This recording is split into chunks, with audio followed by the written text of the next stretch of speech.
For some reason, I just keep thinking about Hey Arnold, like stoop kid afraid to leave the stoop. But this is shame stack, afraid to leave the stack. It's my shame stack TBR. Hey, stoop kid, you baby. Where's your diapers?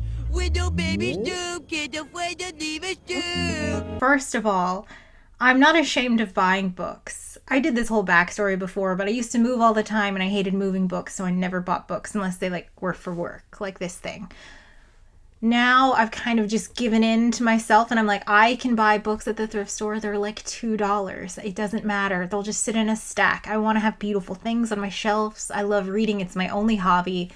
I'm going to buy books. So I'm not ashamed that I have the books. And I'm not really ashamed of my reading habits. I read a lot. It's like my only hobby. I've read like 70 books or something already this year.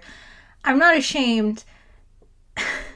I'm not ashamed of the stack. It's this weird sort of shame where I'm ashamed that I'm standing in a bookstore holding these books being like, I have to buy this. I want to buy this right now. I'm going to go read this right now. And then it just sits on the shelf. Like, why do I lie to myself? Why am I convinced that I would love to read these books even though I've only been reading other books? Like, what's going on? What is the problem? I don't understand. But anyway, I'm going to take you through the stack and please give me more recommendations so that I can buy more books and grow the shame stack. I think there's like 36 or something. Okay, so I've separated them into piles. This pile is recommendations from Booktube and also real life, starting with There There by Tommy Orange. So this is all people could talk about last year. Everyone loved it. I was so excited to find it at this thrift store, and I'm so excited to read it. It's the story of 12 Native American youths and like community and like their culture in America, and it sounds great. And why haven't I read it? Why? The sequel came out. I can't read that yet because I haven't read this. So next is Grapes of Wrath. So I read Of Mice and Men and I loved it. And I know I'm going to love this. I know I'm going to enjoy it. I loved John Steinbeck's writing. I love Westerns. I feel like this is going to have a Western vibe, even though it's about the Great Depression, right? But it's big. And I've been reading short books lately. I think I'm going to have to make my goal next year to read some big books because I just won't open this. It's like I can't open it. I know I will love it, but it's so long. When am I going to read this? This was recommended to me by someone in the comments of a YouTube video. It's called How to Suppress Women's Writing by Joanna Russ, and it's essays. Joanna Russ wrote The Female Man, which was a sci-fi story that I read earlier this year and I loved. And someone said buy this, and I ordered this from Thrift Books. I was excited to get it, and I'm really excited to read it. I know it's going to be amazing. I haven't read it yet. All right, I have another essay collection, I think, by Rebecca Solnit. I have read one of her books before. I don't remember who recommended this. It was someone on the internet, and they talked about how when people imagine disaster situations, they imagine like Lord of the Flies. But in reality, in disasters, people are more likely to be helpful. And she has like evidence in this. And I was really excited to find this because I would love to have hope. That's a feeling that I don't get to have a lot of the time, but man, that would be great. However, I found this, and then the next book I started was Kindred, which was amazing. Octavia Butler, it was amazing. It was so good, and it was just so sad and harrowing. And I was like, I'm not sure I believe you, Rebecca Solnit, because I just read a book about American slavery, which is a thing that actually happened. So how do we have hope in the dark when people are capable of that? And because of that, I just haven't been able, I got to shift my mindset in order to be able to pick this up. Next is The Year of Magical Thinking by Joan Didion. I was also really excited to find this at the thrift store. This is like an autobiographical story about Joan Didion's life where her daughter, I think, got really ill and was in a coma, and then her husband died. And she's just talking about the grief of that terrible year. And people really love Joan Didion's writing. I've never read anything by her, and I really want to, but I haven't. Okay, next is The Hours by Michael Cunningham. I don't remember their name. It was this YouTuber. She said it was the best book of her year or something. And this is actually the reason I read Mrs. Dalloway, because the Hours is a story about like a modern woman, and then also Virginia Woolf, who's writing Miss Dalloway, and then also Miss Dalloway herself. And it sounds amazing. And even though I didn't like Miss Dalloway that much, I feel like I could really get into this. And I haven't read it. I think because I did not like the Virginia Woolf I read. I just didn't enjoy her writing. So do I want to read about her or a fictionalized version of her? I don't know. We're still in the recommendations from Booktube. I think everyone recommended this like 3 years ago. It's Stoner by John Williams. Also, I love this style of book. NYRB Classics. I almost always buy these when I see these just because they look so pretty. Stoner is about an academic who like leaves an Iowa farm, and it's just like a life, like the story of a life. I don't know anything about it besides like it's a lot of men, a lot of male booktubers are like, this is such a good book, and so I think it'll be a good book. I also love stuff about academia. I haven't opened it. This is another recommendation from a comment. It's Arcadia by Tom Stoppard. Tom Stoppard wrote a play I like. I'll put a picture of it. And also, I think this is about science or a woman learning science. I'll try to find the comment that recommended it to me, but it sounded amazing, and I immediately ordered it from Thrift Books because plays are one of my favorite things to read. Haven't done it. I should just do it. It's so short. Just read it, Angela. Just read it. So that was all the books that have been recommended to me that I saw, and I was like, immediately, yes, I'm going to buy these. I want to read these right away. Haven't done that. The second category I have is books I should read to learn, but they will make me feel sad. So I buy these books with the good intention of being like, you can learn about the world. You can learn about these historical events, but they make me feel sad. For example, I just read Persepolis, and it's a comic. I know it's a graphic novel, but the author really wants you to call it a comic book, so I'll call it a comic book, about a young girl, like age, I want to say like 11 to 14, in just the midst of like the Iranian Revolution. And oh, I learned so much, and oh, it was so depressing. And honestly, I loved it. It was so good. It's probably one of my favorite books that I've read so far this year, and it made me so sad. And that's why I'm not reading these books either, because I feel like they'll be good, I'll learn things, but they'll also make me very sad. So I buy them with intention, and I don't read them. So first is Malcolm X, By Any Means Necessary. Now this is probably not sad in itself, but I do find the civil rights movement to be depressing, because it's just like, really? That was only 70 years ago. Like, why are people like this? And then you look at how Black people are still treated in America, and it's just so depressing, but it's important to learn about and read about. I've never read any Malcolm X. I want to read this. There's also this graphic novel by John Lewis, and it's huge, and it's in 3 parts, and it's called March, and I really want to read that too. I don't think I'll ever find that in a thrift store. I'll have to just buy that. But yeah, this is the reason. And also, I have 12 Years a Slave. I did not know this was like a real book written by a real man named Solomon Northup. I didn't know that. And I love reading history that way, like in a telling from someone who's alive in it at the moment.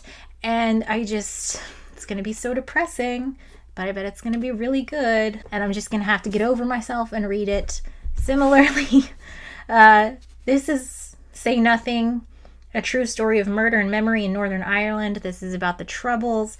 I can't believe I found this at the thrift store. Like, no one has ever opened this. This was a huge book last year.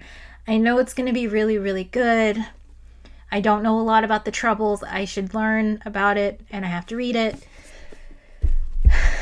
Rape of Nanking, exact same thing. I know nothing of this time period.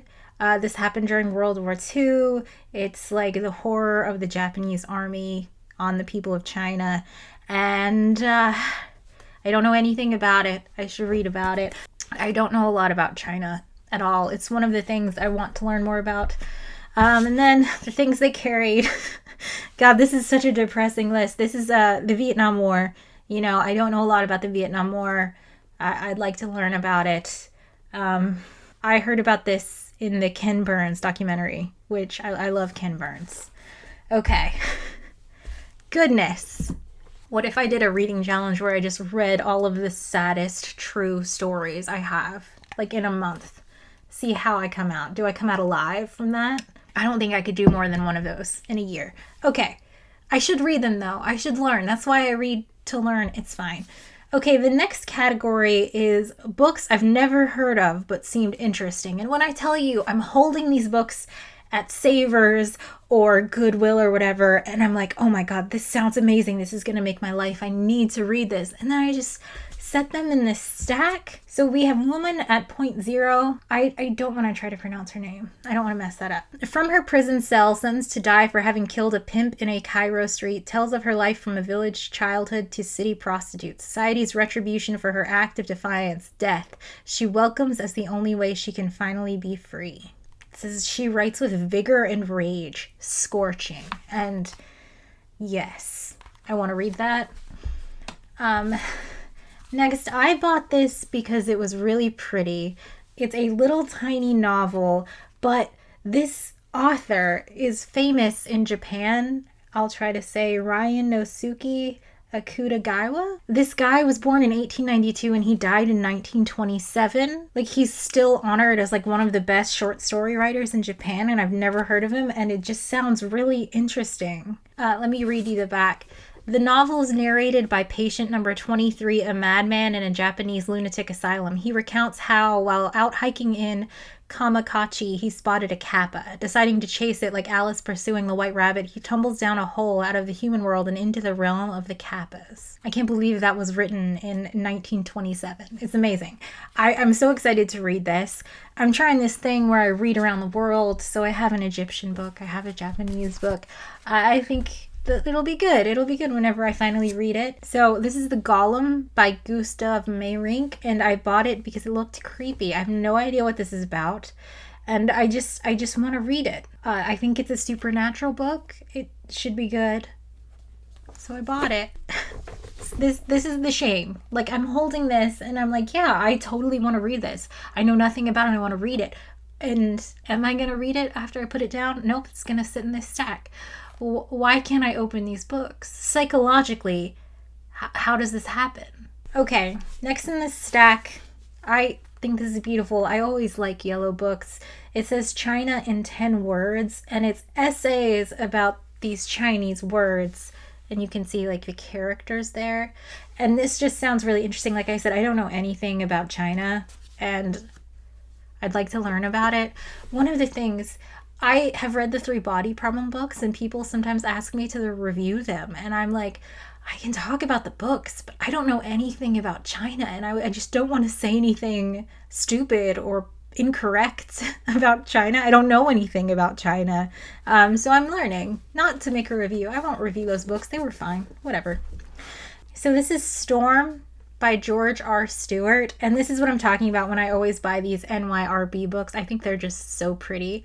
And this was written in the 40s, but it's about a giant storm, I think in the 1800s. And the quote that made me buy it is, "Weather is here for the first time given the importance in fiction that it has in fact. It is impossible to forget anywhere in the novel the impending weight of the mighty movement of air."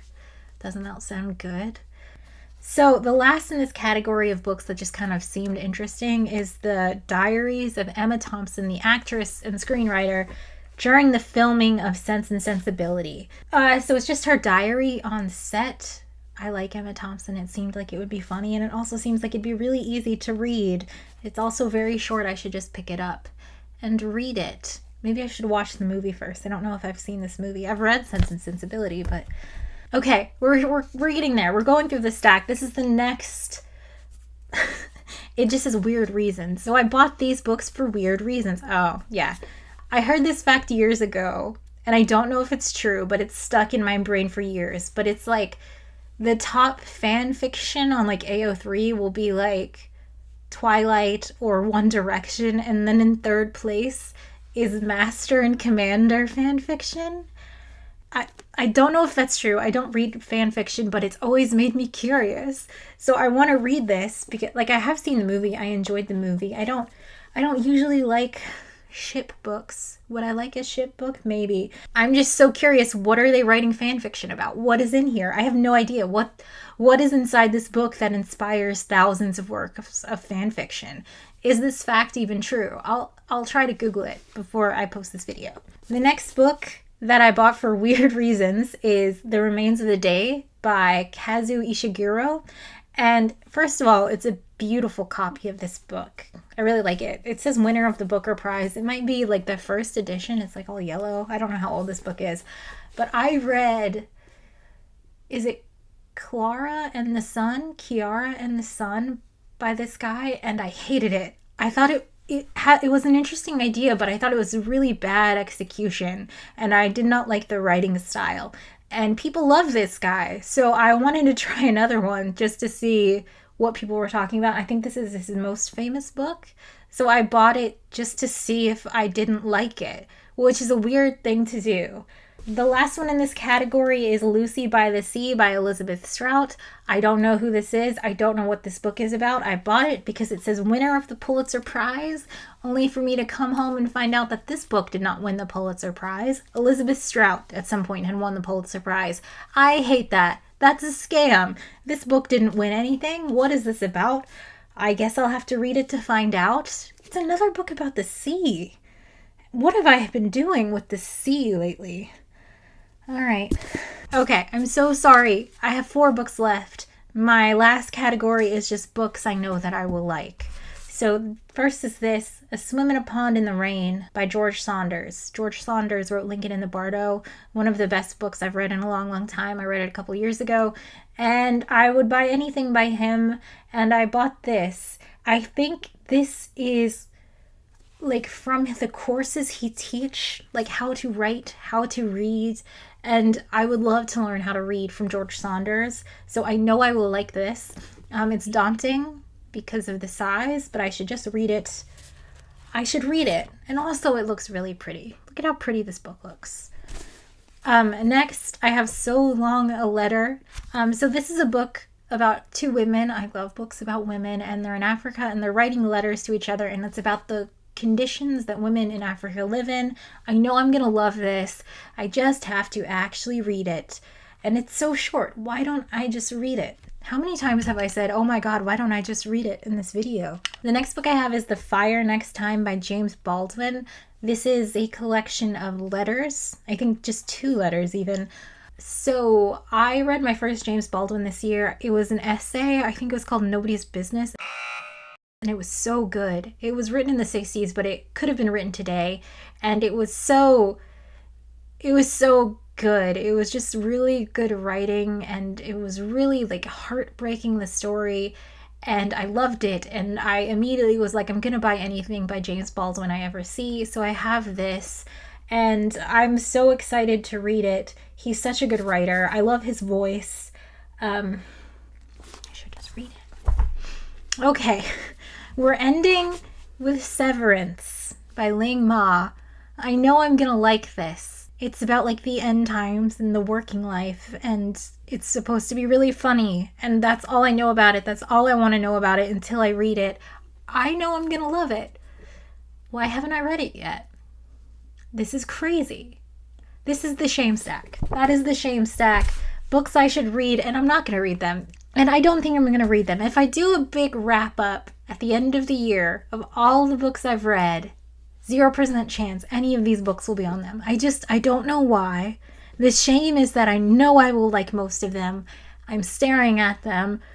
What like a dream to have so many books I would love to read sitting so close to me, and yet if my 11-year-old self could see this, she would be so upset because I just read the same books over and over as a child because that's all I had access to. And now look at me. I'm a glutton. I should read the books. Thanks for watching.